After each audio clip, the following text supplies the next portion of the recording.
गुरुजी जो सर घुमाते हैं, किसी को माता आ रही है, किसी को भैरव आ रहे हैं, किसी को कुछ आ रहा है। मैंने बहुत सारी इंस्टाग्राम पे ऑनलाइन देख रहा हूँ, ये क्या चीज है? ये कौन आता है? ये भैया, ये कम से कम कालका जी मंदिर तो बाद में आया है। ये सारी औरतें ना पहाड़ों में बैठ के ना तपस्या कर रही थी, कम से कम 6,000 7,000 साल पहले से। और ये सारी की सारी परमात्मा ने एक ही बार पैदा कर दी इस धरती पे। ठीक है। तो इन लोगों के 5 5 6 6 7 7 हजार साल पुरानी सिद्धियां आ रही है। माता को इतना टाइम है जो इन्हों के आ रही है आजकल। ठीक है।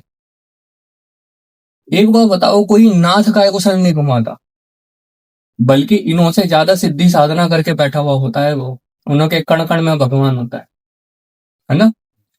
और 8 पैर 64 घड़ी वो भगवान को ही जपता है। जपता है। और आप भी बहुत नाथों के साथ संपर्क में हो। राम राम सांग समय आप जानते हो उन्हों को, है ना। आप जानते हो उन्हों को कि कैसे हैं वो। उन नाथों के क्यों नहीं हो रहा ये सब चीज? अघोरियों के काय को भगवान नहीं आ रहे, बल्कि वो तो शमशान में ही रहते। ना तो उन्हों के भूत आ रहे कोई, ना तो भगवान आ रहे। उन्हों के ऐसे ऐसे करके कोई सर नहीं घुमा रहा। भाई बहुत सारी गद्दियां ऐसी हैं, जैसे भंडारे के अंदर नवरात्रों के अंदर हलवा छोले बांट देते ना, वैसे इन्होंने गद्दियां बांट दी। अब ठीक तो इन्हों से तो होता नहीं है। किसी के ऊपर प्रेत है तो वो ठीक होएगा नहीं, तो उसको ये माता का रूप दे देते हैं। और सबसे बड़े मूर्ख इन्हों के आदमी और इन्हों के पिता, जिन्हों को ये कुछ समझती नहीं है। आदमी नहीं सुनता, उन्हों की कंप्लेंट करा के तलाक वलाक लेके अपने आप बैठ जाती हैं। ठीक है। फिर दरबार बहुत बढ़िया चलता है। फिर कड़ाई पे कड़ाई आती है। ठीक है। औरत होने को तो बहुत अच्छी है, लेकिन इन लोगों ने ऐसी बना दी बिल्कुल ही।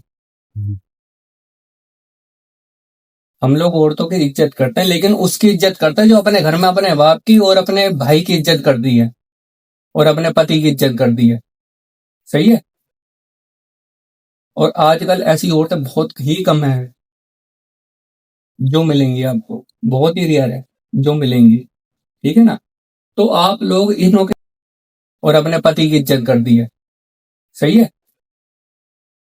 और आजकल ऐसी औरतें बहुत ही कम है जो मिलेंगी आपको। बहुत ही रेयर है जो मिलेंगी। ठीक है ना। तो आप लोग इन्हों के चक्कर में मत पड़ो कि माता आ रही है यार। माता को एक बार बताओ, हम लोग, मेरे को हो गए 22 23 साल जपते हुए, मेरे गाय को नहीं आई आज तक। फिर मैंने बहुत सारे पॉडकास्ट भी दिए हैं इसके पीछे और बताया भी है लोगों को, लेकिन क्या है, रियल बात यही है, इन लोगों में सारे प्रेत होते हैं जो इधर उधर भटकते हैं, वो प्रेत घुस जाते हैं। अब काली माता की भक्ति करने वाला किसी के अंदर अंदर घुस गया, तो वो तो काली माता ही कहाएगा। फिर वो दरबार लग जाता है, फिर उसी को ही ये साल 2 साल 10 साल हो जाते हैं। और एक चीज और आप लोगों को बताई जाए कि कभी किसी पीर पैगंबर की दरगाह पे नहीं जाना चाहिए, क्योंकि आजकल हम लोगों के पास में केस ऐसे आ रहे हैं कि हमारे पितृ बन गए। जी। अब पितृ बनने का कारण क्या होता है? या तो वो कोई किसी गद्दी में चले जाता है तो पितृ बंधे जाते हैं। वो पितृ क्यों बंधे जाते हैं? क्योंकि क्या है, हर किसी ना किसी गद्दी के साथ में कोई ना कोई सैयद या तो कोई पीर चल रहा है।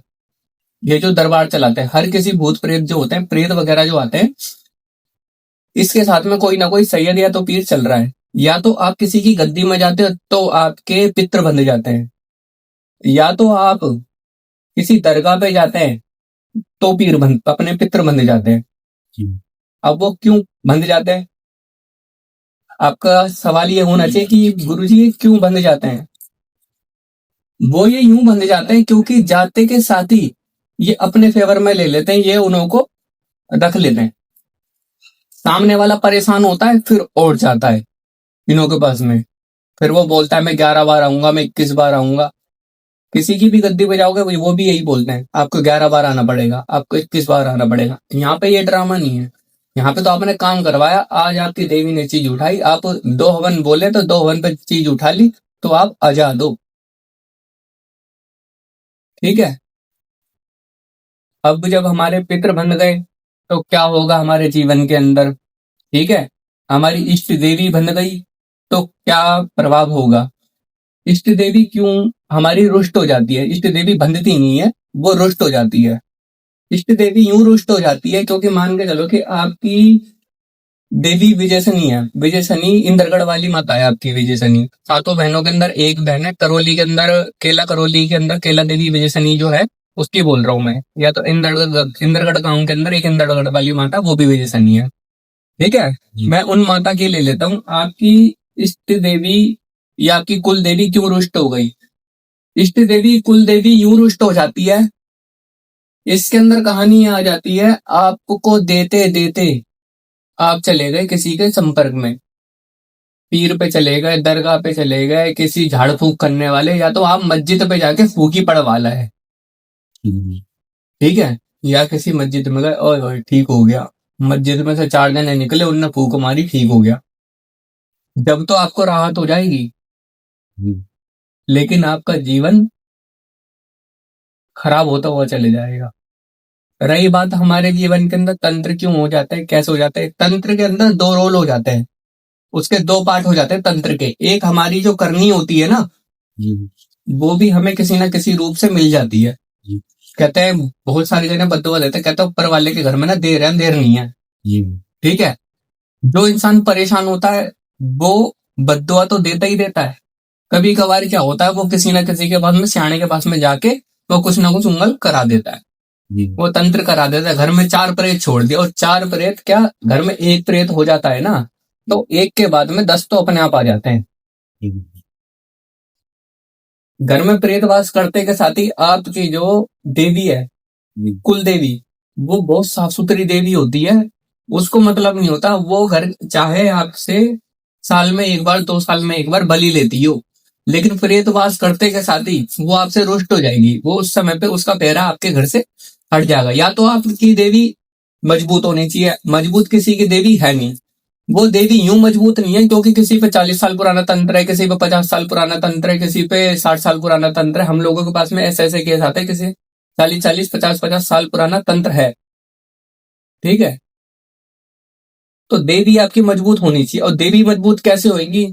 हमें सुबह शाम, जैसे आपकी कोई भी देवी हो, ए टू जेड कैसी कोई भी देवी हो, माँ काली को हम ले लेते हैं, जैसे मेरी इष्ट देवी माँ काली है, तो हमने क्या है, एक फोटो और उन्हों के नाम का एक दीपदान पर डे सुबह शाम करना ही करना है, चाहे हम कहीं पे भी हो। ठीक है, आपको शाम को घर जाना है, उन देवी के दीपदान करना है, दिया जला के, ढोक दे के, उन्हों से आशीर्वाद प्राप्त करना है सुबह और शाम। तो आपका तब को सही होगा। और अपना दुख सुख जो है, दुख सुख आप किसी को बताओगे ना तो दुनिया हंसी उड़ाएगी। ठीक है, आपको अपना दुख सुख उसी से ही बांटना है, जो आपकी मूर्ति है, जो आपकी फोटो है, वरना इस संसार में कोई आपका दुख सुख सुनने वाला नहीं है। ठीक है, हर हर महादेव।